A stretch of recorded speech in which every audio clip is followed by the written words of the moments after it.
सोचिए, एक school teacher है, एक डॉक्टर है, एक कॉर्पोरेट प्रोफेशनल है, एक बैंक एम्प्लॉय है, ये सभी लोग अपनी अपनी लाइफ में बिजी हैं।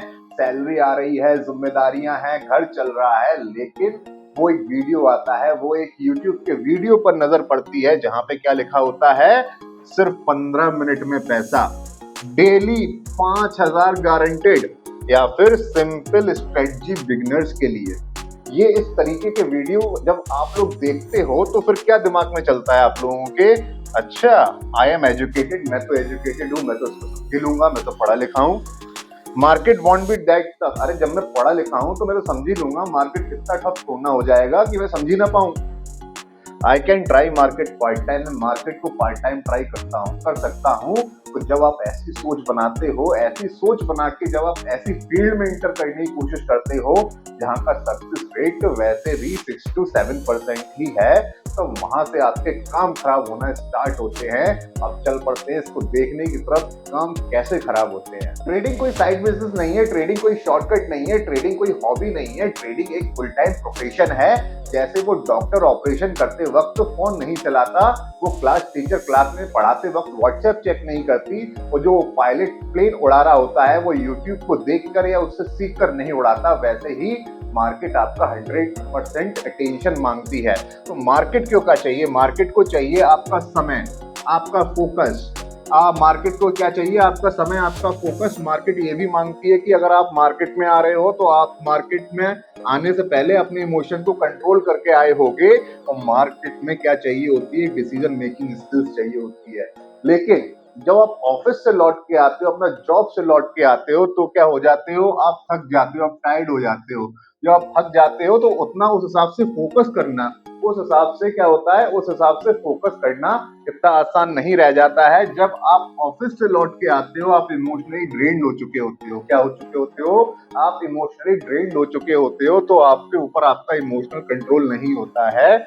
और जब मार्केट में आप आते हो तो किस किस होप से आते हो? आप इसी होप से तो आते हो कि भैया कि थोड़ा बहुत पार्ट टाइम में पैसा बना लूंगा। तो आप इसी होप से आते हो कि जल्दी पैसा कमाने की सोच में होते हो। आप क्या होते हो? जल्दी पैसा कमाने की सोच में होते हो। तो उससे क्या होता है? उससे आपकी जो डिसीजन मेकिंग स्किल्स है उन पे असर पड़ता है। तो फिर क्या मैं ये कहना चाह रहा हूँ कि इन लोगों की ट्रेडिंग नहीं बनी है? नहीं भाई, ये लोग भी ट्रेडिंग कर सकते हैं, लेकिन उसके लिए एक रोड मैप होना चाहिए, जो मैं इस वीडियो के अंत में बताऊंगा। अभी चलते हैं एक और कड़वा सच को जानने की तरफ। आइए सर मिलकर एक कड़वे सच का सामना करते हैं। 6 से 7% लोग ही कंसिस्टेंटली ट्रेडिंग से पैसा बना पाते हैं, जिसका क्या मतलब हुआ कि 100 लोग ट्रेडिंग करने आए तो 93 लोगों ने लॉस कर दिया, बाजार को छोड़ के ही चले गए। इस बात के साथ मैं एक बात और करूंगा कि अपने यहाँ पर क्या है, एक जादुई प्लेटफॉर्म है जिसको कहते हैं यूट्यूब, जहाँ पर सिर्फ विनर्स ही दिखते हैं और प्रॉफिट के स्क्रीनशॉट ही दिखाई देते हैं। वहां पे इस बात पर बात नहीं की जाती कि 93% लोग जो लॉस में है, लॉस वाले जोन में है, उनका क्या होता है। मैं बताता हूँ आपको उनका क्या होता है। ऐसे लोग जो ट्रेडिंग में हार जाते हैं, सबसे पहला काम वो क्या करेंगे? सबसे वो पहला काम करेंगे कि अपनी जॉब की सैलरी से उस लॉस को भरेंगे। क्या करेंगे? अपनी जॉब की सैलरी से उस लॉस को भरेंगे। अगर वो भी कम पड़ जाएगा तो दूसरा काम क्या करेंगे? क्योंकि ट्रेडिंग में तो सारा पैसा गवा ही दिया है, तो फिर क्या करेंगे? अपनी सेविंग तक तोड़ लेंगे। क्या करेंगे? अपनी सेविंग तक तोड़ लेंगे। और तीसरा काम क्या कर सकते हैं? वो तीसरा काम ये हो सकता है कि अच्छी खासा जीवन चल रहा था, अब यहाँ तक की नौबत आ गई कि लोन लेना पड़ गया, वो लोन भी लेंगे। तो यहाँ पर क्या हुआ सर? यहाँ पर सिर्फ पैसा नहीं खोया, यहाँ पर सिर्फ पैसा नहीं खोया, यहाँ पर उन लोगों की मेंटल पीस भी खो गई।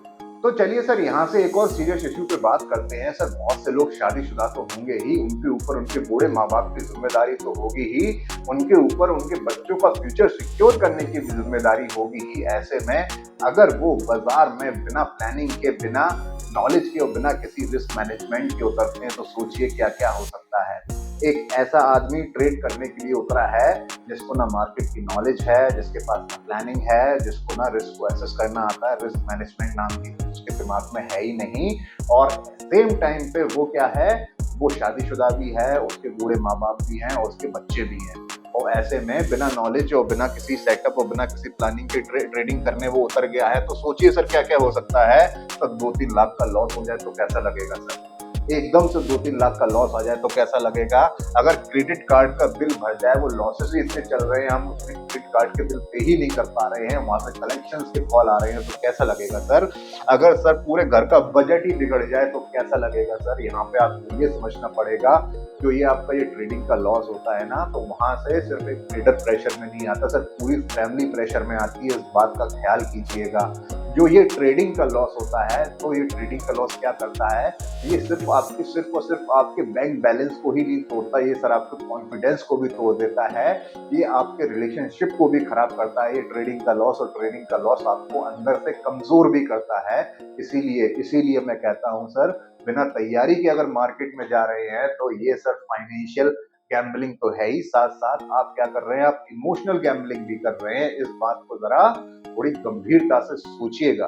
तो सर यहाँ पर मैं अपनी पर्सनल इंटेलिजेंस से एक बात क्लियर करना चाहूंगा। अगर कोई बंदा 9 से 6 की जॉब करता है और उसके पास क्या है, फैमिली रिस्पॉन्सिबिलिटीज हैं, और तीसरी चीज, अगर उसका इमोशनल डिसिप्लिन अभी तक डेवलप नहीं हुआ है और अभी उसकी कैपिटल भी लिमिटेड है, तो उसके लिए डायरेक्ट ट्रेडिंग बिल्कुल भी सूटेबल नहीं है। ऐसा बोलना बिल्कुल भी गलत नहीं है, ना किसी को बुरा लगना चाहिए, बल्कि ये एक समझदारी है।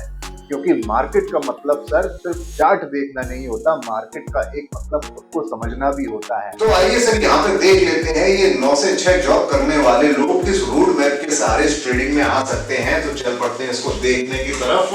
तो यहाँ पे लिखा हुआ है स्टेप 1। तो स्टेप 1 क्या है, तो सबसे पहले मैं ये बता दूं, जो स्टेप 1 है इसमें लगने वाले हैं 6 से 12 महीने। तो यहाँ पे जो स्टेप 1 है, इसमें क्या करना है उन लोगों को, इसमें उन्हें फोकस करना है ओनली लर्निंग, सिर्फ लर्निंग पे फोकस करना है। स्टेप 1 में no real money trading, real money से उनको ट्रेड नहीं करना है। तो 6 से 12 महीने में उन्हें क्या लर्न करना है, आइए इस बात को भी देख लेते हैं। देखते हैं, मार्केट स्ट्रक्चर को उन्हें समझना है, रिस्क और रिवार्ड को समझना है, प्रोबेबिलिटी देखने, संभावनाओं में कैसे सोचा जाता है, जिसको प्रोबेबिलिटी थिंकिंग कहते हैं, इस चीज को उनको जानना है, और एक साइकोलॉजी भी डेवलप करनी है। अब यहाँ पे या तो वो ये सारी चीज सीख ले, या तो वो एक काम भी कर सकता है, जैसे कि एक चैनल का नाम बता देता हूँ जिसका नाम है लूसीफर कैंडल। वहां पे सर 3 कोर्स लॉन्च किए गए हैं। जो पहला कोर्स है उसमें सिर्फ आपको कॉन्सेप्ट समझने को मिलेंगे, वहां पे सिर्फ बाजार के कॉन्सेप्ट ही डिस्कस किए गए हैं, कोई स्ट्रेटजी नहीं बताई गई है, ओनली प्योर कॉन्सेप्ट जो बना सकते हो, स्ट्रेटजी को कैसे डिप्लॉय कर सकते हो, ये सारी चीजें आपको कोर्स 2 में जानने को मिल जाएंगी। और माइंडसेट को कैसे बूस्ट किया जाना है, इन सब बातों को जानना है, तो वो लोग कहाँ जाएंगे, साइकोलॉजी वाले कोर्स में। तो वहां पे आपके लिए ये पूरा पैकेज मैंने बना ही रखा है, तो ये आप वहां से भी समझ सकते हैं। या और कोई जेन्युइन जो ट्रेनर है शेयर मार्केट का, जो आपको समझा रहा है, और जो एक जेन्युइन बंदा भी, आप उससे भी समझ सकते हैं ये सारी चीजें। अब चल पड़ते हैं स्टेप 2 की तरफ। मैं ये मान के चल रहा हूँ 6 से 12 महीने का वक्त आपने जेन्युइनली दिया है, और उसके बाद आप स्टेप 2 की तरफ आ गए। तो स्टेप 2 में कितना समय जाने वाला है, स्टेप 2 में 3 महीने जाने वाले हैं। किसमें, सिमुलेशन में। सिमुलेशन बोले तो पेपर ट्रेडिंग। ओके, तो पेपर ट्रेडिंग में क्या करना है, सबसे पहले तो रियल मार्केट की जो टाइमिंग होती है उनके हिसाब से हमें जाके बैठ जाना है, जैसे कि हम रियल ट्रेड कर रहे हो। और फिर क्या करना है, ऑब्जर्व द रियल इमोशंस। जब हम ट्रेड लेते हैं, तो जब ट्रेड हमारी सक्सेसफुल होती है तो हमें खुशी होती है, जब वो हल्का फुल्का लॉस आ रहा होता है तो हम अपने अलग इमोशंस में बैठे होते हैं। तो यहाँ पे उस आदमी को बैठ के सिर्फ और सिर्फ इमोशंस को ऑब्जर्व करना है, और ये सीखना है इनको टैकल कैसे करना है।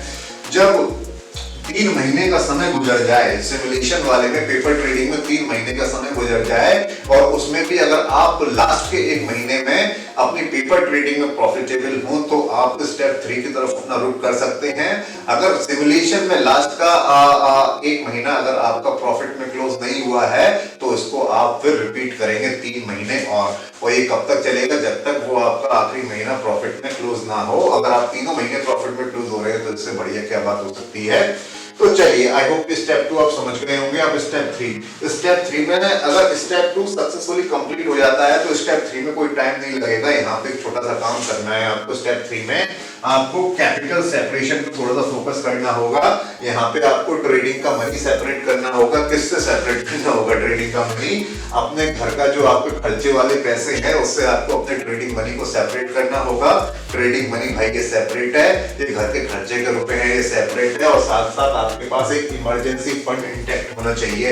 इमरजेंसी फंड बोले तो अगर आपके घर के महीने खर्चा मान के चलूं मैं, अगर 30,000 रुपए महीना है तो पूरे साल में कितना हुआ, 12 36 3,60,000, तो एक साल का इमरजेंसी फंड तो आपके पास पूरा रहना ही चाहिए। अगर ये सारी कंडीशन आपकी फुलफिल कर पा रहे हो तो आप स्टेप 4 पे मूव करोगे, नहीं तो फिर आप पेपर ट्रेडिंग ही करोगे। जब तक ये कंडीशन फुलफिल नहीं हो जाती तब तक आप स्टेप 4 पे मूव नहीं करोगे। आप ये नहीं कर सकते कि आपने ट्रेडिंग का मनी सेपरेट कर लिया, घर का पैसा अलग कर लिया, इमरजेंसी फंड बनाया नहीं। जब तक ये नहीं बनेगा तब तक ट्रेडिंग भी नहीं चालू होगी। इन तीनों में से अगर एक काम नहीं हुआ तो आप स्टेप 4 पे नहीं जा पाएंगे, सिंपल सी बात।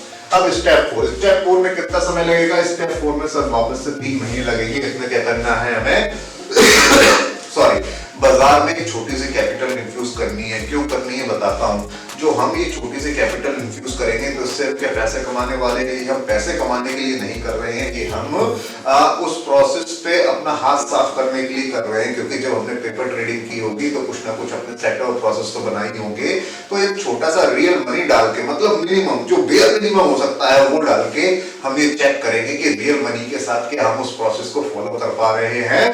और साथ ही साथ यहाँ पे हमारा गोल क्या होगा? यहाँ पे हमारा गोल पैसा कमाना तो बिल्कुल नहीं है, हमारा ये गोल होगा डिसिप्लिन बनाना। तो 3 महीने में जो यहाँ पे स्टेप 4 में जो 3 महीने जाएंगे तो उसमें मिनिमम कैपिटल के साथ आप मार्केट में उतरेंगे और आपका गोल पैसा कमाना नहीं होगा, उस प्रोसेस को फॉलो करना होगा और डिसिप्लिन बनाना होगा।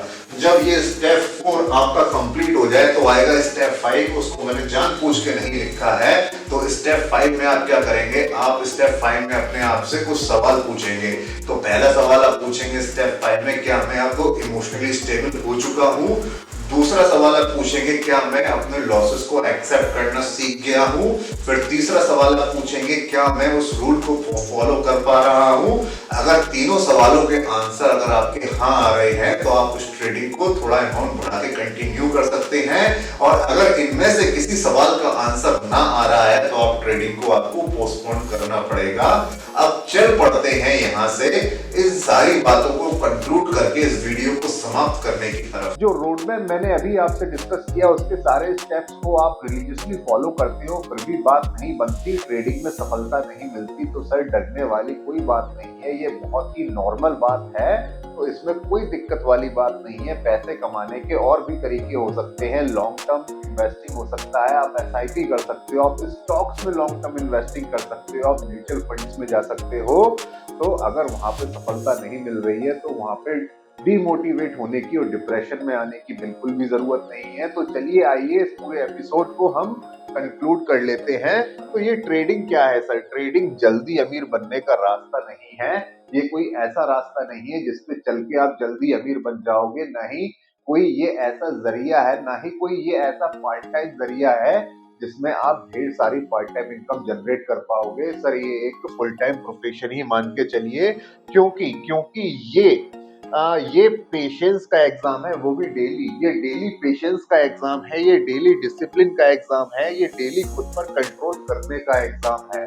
तो वो जो सारे डॉक्टर्स हैं, टीचर्स हैं, बैंक एम्प्लॉयज हैं, कॉर्पोरेट प्रोफेशनल्स हैं, मैं उनसे यही कहना चाहूंगा। तो सबसे पहले आप अपने पीस ऑफ माइंड का ख्याल कीजिए, उसके बारे में सोचिए, उसको सिक्योर कीजिए, फिर मार्केट में आने का सोचिएगा।